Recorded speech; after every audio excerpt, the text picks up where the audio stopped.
நம்ம பண்ண போகிறது மஷ்ரூம் பிரியாணி பண்ண போகிறோம். அதுக்கு கடாய் வச்சாச்சு.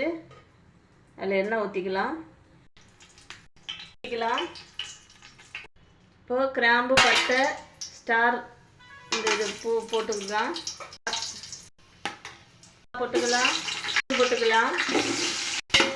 பெருஞ்சீரகம் போட்டுக்கலாம் கொஞ்சமாக. இஞ்சி பூண்டு பேஸ்ட்டு இஞ்சி பூண்டு நல்லா இதாகிடுச்சு, வசங்கிடுச்சு. இப்போ கேரட்டு, பீன்ஸு, உருளைக்கிழங்கு நல்லா கிளறி விட்டுடலாம். தக்காளி போட்டுக்கலாம். மஷ்ரூம் போட்டுக்கலாம். மஷ்ரூம் வந்து இந்த மாதிரி உள்ளே இருக்கிற அந்த பிளாக் கலரில் நீங்கள் க்ளீன் பண்ணி எடுத்துக்கணும்.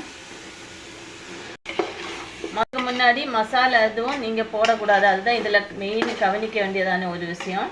மஷ்ரூம்லேருந்து நிறைய தண்ணி வரும். அந்த தண்ணி எல்லாம் வற்றினதுக்கப்புறம் தான் மசாலா போடணும்.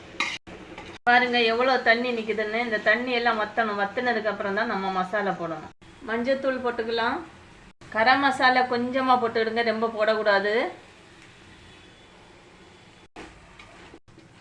மிளகுத்தூள் போட்டுக்கலாம். மிளகு போட்டுருக்கோம், அதனால் மீடியமாக பார்த்து போட்டுடுங்க. காஷ்மீர் சில்லி போட்டுக்கிடுங்க. வந்து மஷ்ரூம் பிரியாணிக்கு மல்லி இலை மட்டும்தான் போடுவோம், புதினா போடுறதில்ல.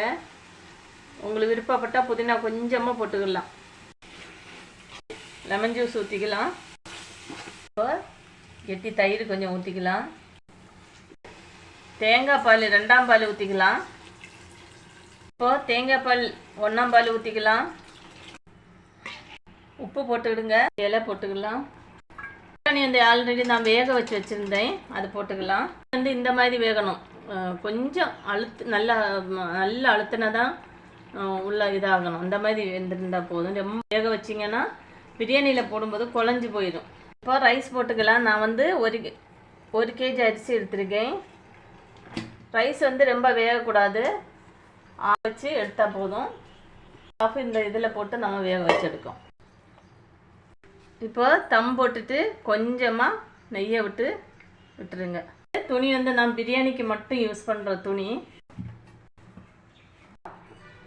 இந்த மாதிரி கனமான ஒரு இதை அடுப்பில் வச்சுக்கிடுங்க. தோது இது சூடாகட்டும். சூடு பாருங்கள், சூப்பராக வந்துச்சு. பாருங்கள், உதிரியாக இருக்குது, ஒட்டாமல் இருக்குது.